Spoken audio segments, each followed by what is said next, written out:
আমি ক্রিকেট খেলতে পারি না, সো আমি কেন ওখানে যাবো? যেটা পারি না সেটা কেন করবো? তো আমি যেটা পারি না সেটা করতে যাওয়ার চেষ্টাও করি না।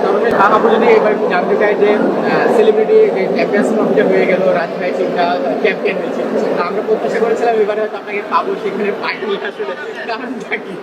দেখুন, আমার সরাসরি আমি একটা কথা বলি, আমি যেটা পারি আমি সেটাই করি। আমি নাচতে পারি, আমি নাচ করি। আমি অভিনয়ে মোটামুটি একটু চেষ্টা করলে পারি, অভিনয় করি।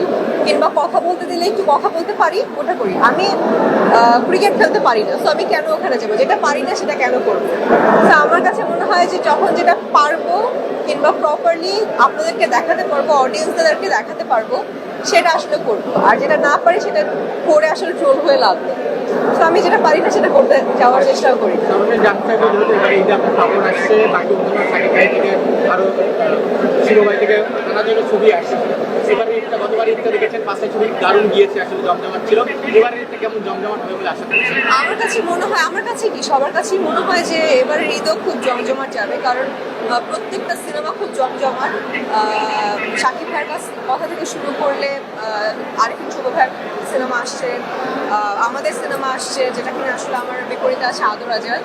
তো সব মুভিগুলোই আসলে জমজমাট। ঈদ মানেই জমজমাট।